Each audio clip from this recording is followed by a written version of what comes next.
Bog svima, ja sam Renato i danas ću vas naučiti kako se prerušiti u najpoznatiju Hrvaticu, ženu, majku kraljicu, Meljku Žarkić. Prvo se morate roditi u hrvatskoj katoličkoj obitelji prirodnim heteroseksualnim putem. To vam ne bi trebalo biti teško s obzirom da ne postoji nikakva druga mogućnost i zato se morate zalagati svakom slobodnom minutom svoga vremena. Onda bacite 6-7 godina na studiranje medicine i postanite novinar u državi gdje nedostaje liječnika. Kad vam kao znanstvenici dopizdi pederluk, mobilizirajte državu tako što ćete isforsati hetero brak jer se bojite da vas muž ne prevari s muškarcem ili se bojite da vam dijete, jedan od sinova dakle, ne dovede kući najboljeg prijatelja. Sad kad ste usvojili osnove, možemo prijeći na fizikalnu i karakternu osobnost vas kao Meljke Žarkić. Dužina kose trebala bi vam biti dužina kratkovidnosti društva, a šiške počešljane u desnu stranu da se momentalno vidi koje ste političke orijentacije.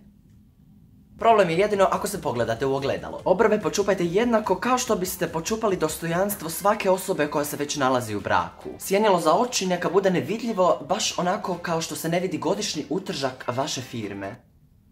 Rumenilo će nažalost morati biti komunistički crveno, ali to samo zato da ne izgledate glupo s plavim obrazima. Osim ako ste prebijena i silovana žena koja mora roditi. Usne namažite sjajlom kako biste reprezentirali sjaj hrvatske budućnosti koju obećajete mladima koji uopće ne žive u Hrvatskoj. Kako biste dobili višeslojnu teksturu podbratka, povucite glavu unazad. Ili jednostavnije svakog dana zamezdite s političkom elitom.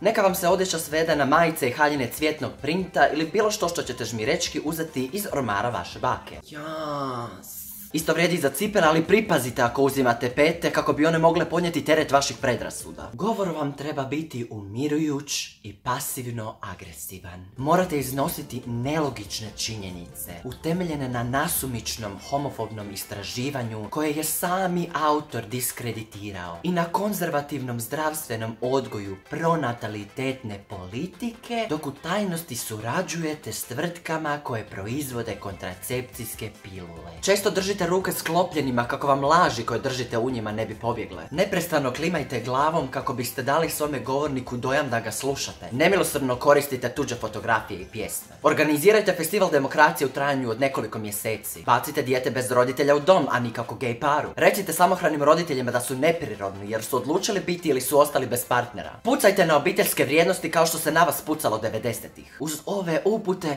bit ćete savršena Meljka Žarkić i najstrašnija maska ove noći vještica. I za kraj, sretan vam bezbožni Halloween. Ćao, pusta bok!